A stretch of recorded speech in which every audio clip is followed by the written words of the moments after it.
Assalamu alaikum warahmatullahi ta'ala wa barakatuhu. A mai sauraro da kallon mu zai so ya ji suna. To suna Hamis Sa'adu Dogon Nama, ainihin tsohon managing director na hukumar gudanarwa ta kasuwar kantin kwari jihar Kano, Najeriya, kuma dan jam'iyyar NNPP. To masha Allah, a daidai wannan lokaci gashi ana ganin cewa kamar ka bar wannan mukami ka sauka da kanka. Mai sauraro zai so ya ji aka haihu a ragaya nan. To alhamdulillah, dama dai farko dai shi matsayi irin namu na naɗi dama akan hangi wasu dalilai ne a ce an naɗa ka, kuma takan iya zama a hangi wasu dalilan a ce an sauke ka. Kakan kuma iya kai kallon wannan aikin a matsayin za ka iya ci gaba da yi, ko kai ma kana ganin a kalan kankin kanka bisa dalilanka za ka yi aje wannan aiki. To ni alhamdulillahi an naɗa ni akan wannan aiki ba tare da na san ma za a naɗa ni ba, kuma amma game da sauka, ni ne na sauka a kankin kaina saboda ganin saukar ta fi zama maslaha a gare ni. Wannan shine abin da ya faru, kuma ba komai bane, ba wani abu ne boyayye ba, illa kamar mai girma gwamna Alhaji Abubakar Yusuf da ni da shi duka ainihin muna da jagora a siyasance, shine injiniya Rabi Musa Kwankwaso, kuma muka taho ƙarƙashin tsarinsa da tafiyarsa ta Kwankwasiya da kuma biyayya a gare shi, kuma haka har muka kai ga mun ci zaɓe a ƙarƙashin jam'iyyar NNPP, wadda shi injiniya Rabi Musa Kwankwaso shine national leader nata. To ƙarƙashin wannan jam'iyya mai girma gwamna ya zama gwamna, mu kuma ƙarƙashin kujerar da ya zama na gwamna aka naɗa ma kan irin waɗannan mukamai. To aka zo aka waye gari lokacin da shi mai girma gwamna yake ganin zai bar jam'iyyar NNPP, ko kuma ya bar jam'iyyar NNPP, ni kuma nake ganin still ina cikin jam'iyyar NNPP, ina tare da jagora na injiniya Rabi Musa Kwankwaso. Don haka da na ga ba zan iya bin mai girma gwamna ba cikin jam'iyyar APC da gandujiya, don haka na gwamnati in zauna a Kwankwasiya dina a jam'iyyata ta NNPP, kuma karkashin jagorancin injiniya Dr. Rabi Musa Kwankwaso. Wannan shine dalilin fitata daga cikin da saukata daga kan gujerar, ganin cewar ba zan iya tafi kantar da aikin wanda yake shugabantar gwamnatin, ina da ra'ayi daban, ni kuma da nake ƙarshen ina da ra'ayi daban. To naga ba zan iya tafi kantar da aiki akan wannan ba, sai naga maslahar kaina, maslahar al'umma shine in saukan bashi dama, watakila ya kawo wanda za su iya yin aiki tare da shi a matsayin tafiyar jam'iyya ɗaya. Ana ganin kamar mafita abu ya nema, shi yasa ya fita daga wannan jam'iyya ya koma wannan jam'iyya. Ya kake ganin yadda to abba shi zai iya bada ainihin amsar me isa ya fita, amma a zahirin gaskiya shine ni a gurina da kuma fahimtar da yawa mafi rinjayen wanda suke da fahimta irin ta sha'anin al'amura irin na siyasa, za a ga babu tabbataccen dalili.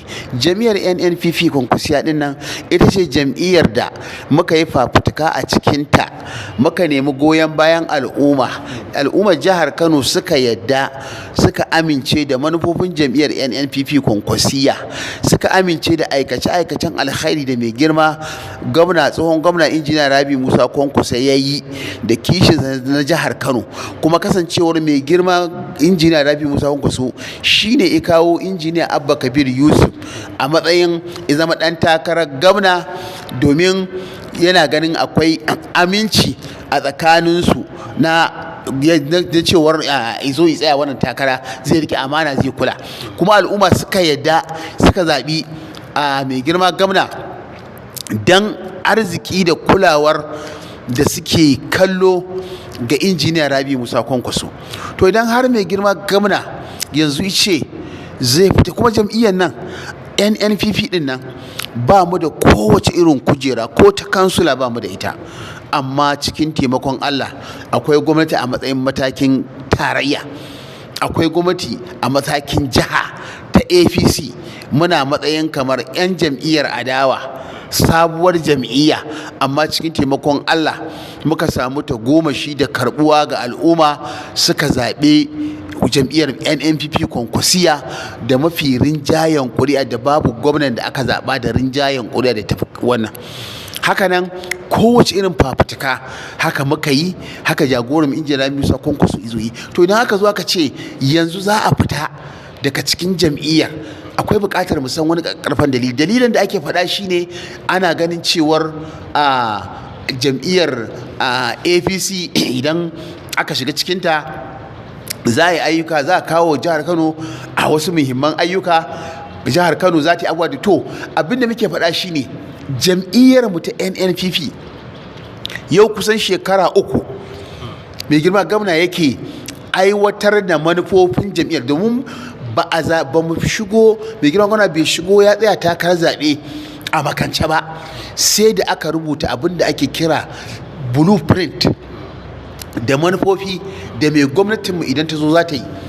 Mai girma gwamna a fahimtar mu duk aikin da yake yi manufar da aka ɗabbaka ta ce a cikin wannan blueprint na wannan abu. Kuma ni a iya sani na da tunani na ba a kammala idar da wannan aikace-aikace na blueprint na wannan littafin ba. Sannan kuma ina ganin cewar akwai jihohin da ƙarƙashin ita jam'iyyar APC suke, ban ga wasu aikace-aikace da aka fifitar da su da irin wannan aikace-aikacen ba, saboda suna cikin jam'iyyar gwamnati, mu muna cikin gwamnatin jam'iyyar adawa. Saboda haka kaga ina ka zo ka ci da mu ga wani kuma sannan abinda muka yi da tarbiyyar mu ta tafiya ta Kwankwasiya ya ce biyayya.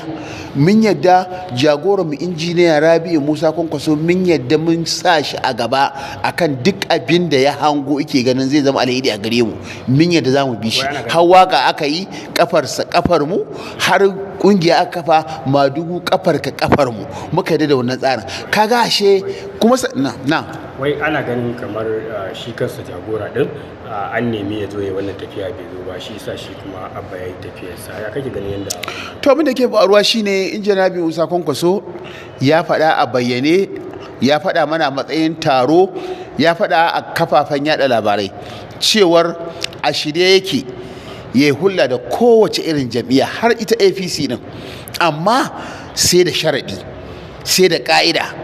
Ba zai yadda makantacciyar ainihin mu'amala da kowace jam'iyya ba, saboda ina da experiences da yawa a baya abubuwan da suka faru. Kuma a cikin sharuɗan nan nasa ina da su a bayyane. Misali shine ya yi wato shuhura gurin kuka da gwamnatin mutanen al'ummar ƙasa sun takura da yanayin mulkin da ake a ƙasar nan. Idan aka wayi gari APC tana mulkin Najeriya tana takura mutane, kuma tana son irin su injiniya Rabi'u Musa Kwankwaso su shiga, ya ce sharɗinsa na farko shine a sassauta wa al'umma wahalar da suke ciki. In aka sassauta ya yi da zai iya shiga jam'iyyar APC. Sannan kuma yana so isan makomar mabiyansa na duk faɗin Najeriya, duk jihohin Najeriya babu inda injiniya Rabi'u Musa Kwankwaso ba shi da mabiya, kuma su ma suna da ainihin tunanin me ce makomarsu. Wala budda a samu wannan, saboda ka duk waɗannan abubuwan ba a same su ba, ba a neme shi akan su ga sharɗin, saboda ka ishe ba zai tafi shiga da ka ba. Wani shi ne dalili. Yanzu idan an samu wannan abubuwan zai iya shigowa tafiyar wannan APC kenan. To ai dama kamar da ya faɗa, ai shar'i ne aka bayyana su, kuma yanzu bisa ga dukkan alama ita jam'iyyar APC watakila ba za ta iya cikawa injiniya Rabi'u Musa Kwankwaso wannan sharɗin ba, sai ta gwammace ta zo ta yi mu'amala da yaransa. Saboda kaga tunda take za ta yi mu'amala da yaransa, kaga ba magana za ta cika wancan sharaɗi.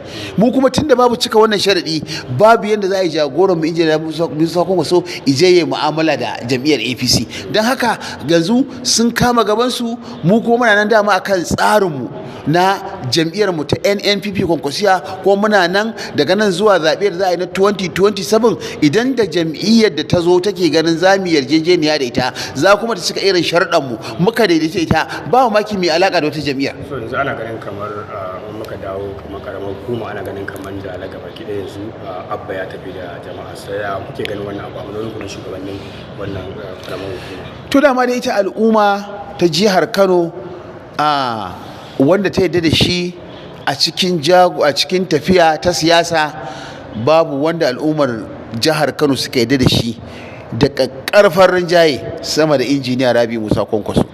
Kuma injiniya Rabi Musa Kwankwaso zaka koyaushe abin da yake faɗa takamarsa al'ummar jihar Kano, maganar da yake yi akan al'ummar jihar Kano, in kaga ina turjiya akan abu, ina yin turjiya ne akan nema wa al'ummar jihar Kano musamman talaka na ƙasa dan dangwale. Kuma alhamdulillahi yan dangwalen nan daga lokacin da wannan abin ya faru zuwa yanzu, ku a matsayinku na 'yan jarida idan kuka shiga kuka kuturinka nawa za ku fahimci cewar shin dan dangwale yana nan tare da Kwankwaso ko a'a, dan dangwale yana nan tare da Kwankwaso.